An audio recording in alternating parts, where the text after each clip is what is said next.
ইয়েমেনে ব্যাপক হামলা ইসরায়েলের। এদিকে ট্রাম্পের সঙ্গে যে কোনো সময় সাক্ষাতে প্রস্তুত পুতিন। সর্বশেষ জানিয়ে দেব, পাকিস্তানের ক্ষেপণাস্ত্র যুক্তরাষ্ট্রে আঘাত আনতে পারে। ইয়েমেনে ব্যাপক হামলা ইসরায়েলের। ফিলিস্তিনের গাজা ও পশ্চিম তীর, লেবানন ও সিরিয়ার পর এবার মধ্যপ্রাচ্যের আরেক দেশ ইয়েমেনে বড় ধরনের হামলা চালিয়েছে ইসরায়েল। এতে কমপক্ষে 9 জন নিহত হয়েছে বলে ইয়েমেনের গণমাধ্যমগুলো জানিয়েছে। জবাবে ইসরায়েলে ক্ষেপণাস্ত্র হামলা চালানোর দাবি করেছে হুতি।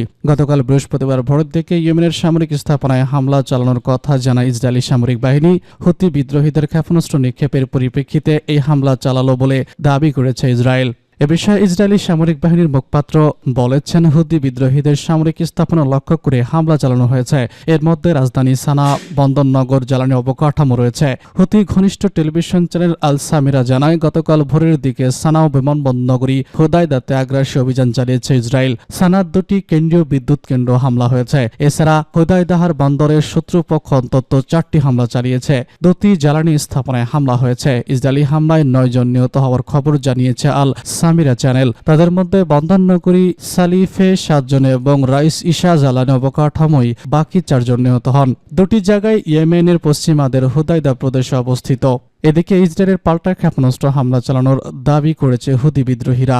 হুতি মুখপাত্র ইয়াহিয়া সারি বলেছেন, তেল আবিবের কাছে হাইফা এলাকায় 2টি সুনির্দিষ্ট ও স্পর্শকাতর সামরিক লক্ষ্যবস্তুতে হাইপারসনিক ক্ষেপণাস্ত্র ব্যবহার করে হামলা চালানো হয়েছে। ইসরায়েলি গণমাধ্যমগুলোর প্রতিবেদন, ইয়েমেন থেকে ছোড়া ক্ষেপণাস্ত্র ভূপাতিত করার কথা জানানো হয়েছে। তেল আবিবের দক্ষিণে একটি বিদ্যালয়ের ভবন ক্ষতিগ্রস্ত হয়েছে। ক্ষেপণাস্ত্রের ধ্বংস অবশেষ পড়ে নাকি সরাসরি ক্ষেপণাস্ত্রের আঘাতে ভবনটি ধ্বংস হয়েছে তা খতিয়ে দেখছে সামরিক বাহিনী। এতে হতাহতের কোনো ঘটনা ঘটেনি। এছাড়া জেরুজালেমে ইসরায়েলের অ্যাপার্টমেন্ট ভবন সেনেট এর কাছে ক্ষেপণাস্ত্রের ধ্বংসাবশেষ পাওয়া গেছে। ধারণা করা হচ্ছে, ক্ষেপণাস্ত্র ভূপাতিত করার পর সেখানে এসব ধ্বংসাবশেষ পড়েছে। ক্ষয়ক্ষতির কোনো খবর পাওয়া যায়নি। এদিকে ইয়েমেনের ইসরায়েলের হামলার ঘটনাকে বিপজ্জনক পরিস্থিতি বলে মন্তব্য করেছে ফিলিস্তিনের স্বাধীনতা কর্মী সংগঠন হামাস। একই সঙ্গে ইসরায়েলের উপরও হামলা চালাতে হুতিদের প্রতি আহ্বান জানিয়েছে সংগঠনটি। এক বিবৃতিতে হামাস বলেছে, আমরা উস্কানিমূলক বিপজ্জনক পরিস্থিতি এবং ফিলিস্তিনি জনগণ, সিরিয়া ও আরব দেশগুলোকে চালানো আগ্রাসনের বিস্তার হিসেবেই দেখছি। একই সঙ্গে ইসরায়েলে আরও হামলা চালাতে হুতিদের প্রতি আহ্বান জানিয়েছে হামাসের সামরিক শাখা কাসেম ব্রিগেড। যুক্তরাষ্ট্রভিত্তিক আন্তর্জাতিক মানবাধিকার সংস্থা হিউম্যান রাইটস ওয়াচ বলেছে, গাজায় সুপে পানি সরবরাহ করতে না দিয়ে হাজারো ফিলিস্তিনিকে হত্যার মাধ্যমে ইসরায়েলকে হত্যা ও জাতিগত নির্মূলের কাজ করছে। এক প্রতিবেদনে গতকাল HW বলেছে, গাজায় বেসামরিক ফিলিস্তিনিদের উপর ব্যাপক ধ্বংসযোগ্য হত্যাযজ্ঞ চালানোর অংশ হিসেবে এই নীতি নেওয়া হয়েছে। এর আগে জাতিগত নির্মূলের মানবতা বিরোধী অপরাধ সংগঠিত করেছে ইসরায়েলি সরকার, যা এখনও চলমান। 1948 সালের জেনোসাইড কনভেনশনের আওতায় এই নীতি গঠনমূলক কর্মকাণ্ডের শামিল। সংবাদ সম্মেলনে HW এর গণমাধ্যম অঞ্চলের পরিচালক শামা ফাইম বলেছেন, আমরা যা দেখতে পেয়েছি সেটা হলো, বেঁচে থাকার জন্য প্রয়োজনীয় পানি সরবরাহ করতে না দিয়ে ইসরায়েল সরকার ইচ্ছাকৃতভাবে গাজায় ফিলিস্তিনি হত্যা করছে।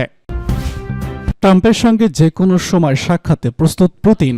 রাশিয়ার প্রেসিডেন্ট ভ্লাদিমির পুতিন জানিয়েছেন, তিনি যুক্তরাষ্ট্রের নবনির্বাচিত প্রেসিডেন্ট ডোনাল্ড ট্রাম্পের সঙ্গে যে কোনো সময় কথা বলতে বা সাক্ষাৎ করতে প্রস্তুত রয়েছেন। রুশ প্রেসিডেন্ট বৃহস্পতিবার এক সংবাদ সম্মেলনে এই কথা জানান। এ সময় এক মার্কিন সাংবাদিকদের প্রশ্ন জবাবে পুতিন বলেছেন, অবশ্যই আমি এই কথোপকথনের জন্য যে কোনো সময় প্রস্তুত করে রেখেছি। তিনি যদি চান তাহলে সাক্ষাৎ করতেও প্রস্তুত আছি। তবে ট্রাম্পের সঙ্গে সাক্ষাতের কোনো সময় নির্ধারিত হয়নি বলেও জানান রুশ নেতা। তিনি উল্লেখ করেছেন, আমি জানি না আমার কখন দেখা করব, কারণ তিনি এ বিষয়ে কিছু বলেননি। গত 4 বছরের বেশি সময় ধরে আমি তার সঙ্গে কোনো কথা বলিনি। এদিকে রুশ পররাষ্ট্র মন্ত্রণালয়ের মুখপাত্র মারিয়া জাখারোভা জানিয়েছেন, ইউক্রেন সংকট সমাধানে মস্কো ওয়াশিংটনের সঙ্গে আলাপের জন্য প্রস্তুত। তবে এখনও ট্রাম্পের তরফ থেকে কোনো গুরুতর প্রস্তাব পাওয়া যায়নি। জাখারোভা আরও উল্লেখ করেছেন, সাম্প্রতিক সময়ে রাশিয়ার কাছে নিয়মিতভাবে প্রশ্ন আসছে যে তারা ট্রাম্প এবং তার দলের সঙ্গে যোগাযোগ করতে প্রস্তুত কিনা। রুশ সরকারের এই মন্তব্য 2 দেশের মধ্যে ভবিষ্যতের সম্পর্ক উন্নয়নের সম্ভাবনা নির্দেশ করে। যদিও সময়সূচি বা নির্দিষ্ট প্রস্তাব সম্পর্কে এখনও কোনো অগ্রগতি হয়নি, তবে এটি আন্তর্জাতিক কূটনীতিক সম্পর্কের জন্য একটি গুরুতর অধ্যায় হতে পারে।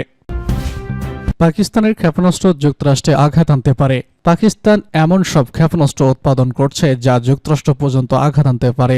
হোয়াইট হাউসের সিনিয়র কর্মকর্তা জন ফাইনার বৃহস্পতিবার এইসব মন্তব্য করেছেন।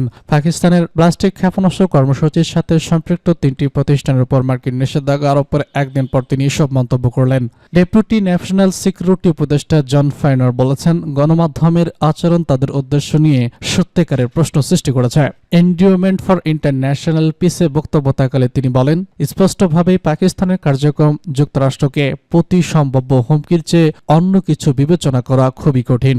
তিনি বলেছেন, পাকিস্তান ক্রমশই অত্যাধুনিক ক্ষেপণাস্ত্র প্রযুক্তি গড়ে তুলছে, দূরপাল্লার ব্যালিস্টিক ক্ষেপণাস্ত্র পদ্ধতি শুরু করেছে, এমন সব সাজ সরঞ্জাম যা উল্লেখযোগ্যভাবে আরও বড় রকেট পরীক্ষার সক্ষমতা প্রদান করেছে। ফাইনাল বলছে, যদি এই অস্ত্র চলতে থাকে, পাকিস্তান যুক্তরাষ্ট্র সহ দক্ষিণ এশিয়ার বাইরে লক্ষ্যবস্তুতে আঘাত আনার সক্ষমতা অর্জন করবে। তার এই ভাষণের ঠিক একদিন আগে পাকিস্তানের ব্যালিস্টিক ক্ষেপণাস্ত্র তৈরির কার্যক্রমের পরিপ্রেক্ষিতে ওয়াশিংটন নতুন দফা নিষেধাজ্ঞা আরোপ করে, যার মধ্যে রয়েছে তাদের রাষ্ট্র পরিচালিত প্রতিরক্ষা সদর দপ্তর, যা এই কর্মসূচি তদারকি করে।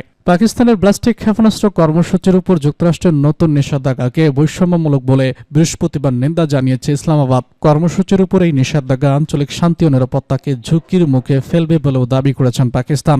পাকিস্তানের পররাষ্ট্র মন্ত্রণালয় এক বিবৃতিতে সতর্ক করেছে, আমাদের অঞ্চল ও তার বাইরে কৌশলগত স্থিতিশীলতার উপর মারাত্মক প্রভাব ফেলবে। এই নিষেধাজ্ঞা যুক্তরাষ্ট্রের অভিযোগ, অস্ত্রের বাড়ান্তরের পিছনে নিষেধাজ্ঞাকৃত নির্দিষ্ট কিছু ব্যবসায়িক প্রতিষ্ঠান জড়িত ছিল। ওয়াশিংটনের এই অভিযোগ নিয়ে সংশয় প্রকাশ করেছে পাকিস্তান, কারণ কোন রকম প্রমাণ ছাড়াই কেবলমাত্র সন্দেহের উপর ভিত্তি করে নিষেধাজ্ঞা চাপানো হয় বলে মনে করে তারা। পাকিস্তানের আরও অভিযোগ, যুক্তরাষ্ট্র দুমুখ আচরণ করছে, কেননা উন্নতর সামরিক প্রযুক্তির বিষয়ে অন্যান্য দেশগুলোর উপর থেকে লাইসেন্স সংক্রান্ত শর্ত মওকুফ করে দিয়েছে তারা। এই নিষেধাজ্ঞায় বলা হয়েছে, নিশানাকৃত ব্যবসায়িক প্রতিষ্ঠানগুলো যদি যুক্তরাষ্ট্রের সম্পৃক্তি থাকে তাহলে তা জব্দ করা হবে। পাশাপাশি এইসব সংস্থার সাথে ব্যবসায়িক লেনদেন করতে আমেরিকানদের নিষেধ করা হয়েছে। যুক্তরাষ্ট্রের পররাষ্ট্র দপ্তর এমনই একটি নিষিদ্ধ সংস্থার কথা বলেছে, যেটি হলো ইসলামাবাদ ভিত্তিক ন্যাশনাল সেভেল পয়েন্ট কমপ্লেক্স। এই সংস্থা পাকিস্তানের দূরপাল্লার ব্যালিস্টিক ক্ষেপণাস্ত্র কর্মসূচির জন্য সরঞ্জাম সরবরাহ করতে কাজ করছিল। উল্লেখ্য, এই কর্মসূচির মধ্যে রয়েছে শাহিন সিরিজের ক্ষেপণাস্ত্র। অন্যান্য নিষিদ্ধ সংস্থাগুলো হলো আখতার অ্যান্ড সনদ ডেভেলপমেন্ট লিমিটেড, অ্যাফিসিলেস ইন্টারন্যাশনাল এবং রেইকেট এন্টারপ্রাইজ। পররাষ্ট্র দপ্তরের মুখপাত্র ম্যাথু মিনাল ফক্স হ্যান্ডেলে বুধবার পোস্ট করেছেন, এই ধরনের অস্ত্রের প্রসার নিয়ে আমাদের উদ্বেগের বিষয়ে যুক্তরাষ্ট্র স্পষ্ট ও অনড়, এবং এসব বিষয়ে পাকিস্তানের সঙ্গে গঠনমূলকভাবে আলোচনা চালিয়ে যাবে যুক্তরাষ্ট্র। বিশ্লেষকরা বলছেন, পাকিস্তানের পারমাণবিক ক্ষেপণাস্ত্র কর্মসূচির প্রাথমিক লক্ষ্য হল প্রতিবেশী ভারতের হুমকিকে মোকাবেলা করা। নিরাপত্তা বিশ্লেষক সৈয়দ মোহাম্মদ আল এই নিষেধাজ্ঞাকে অস্থিতিশীলকারী ও দক্ষিণ এশিয়ার আঞ্চলিক কৌশলগত বাস্তবতার পরিপন্থী বলে অভিহিত করেছেন। পাকিস্তান 1979 সালে ঘোষিত পারমাণবিক শক্তিধর দেশ হয়ে ওঠে। সে সময় পাকিস্তান তাদের প্রতিদ্বন্দ্বী প্রতিবেশী ভারতের পরমাণু পরীক্ষার পাল্টা জবাবে ভূগর্ভে পারমাণবিক পরীক্ষা চালিয়েছিল। উভয় দেশ নিয়মিত তাদের স্বল্প মাঝারি ও দূরপাল্লার ক্ষেপণাস্ত্রের পরীক্ষামূলক উৎক্ষেপণ বজায় রেখেছে। 1947 সালে ব্রিটেন থেকে স্বাধীনতা অর্জনের পর থেকে দক্ষিণ এশিয়ার এই দুই প্রতিদ্বন্দ্বী দেশ 3বার যুদ্ধ করেছে, এবং এরই মধ্যে 2বারই কাশ্মীর নিয়ে। হিমালয়ের পরবর্তীতে এই ভূখণ্ড দুই দেশের মধ্যে বিস্তৃত এবং উভয় এই অঞ্চলকে নিজেদের বলে দাবি করে।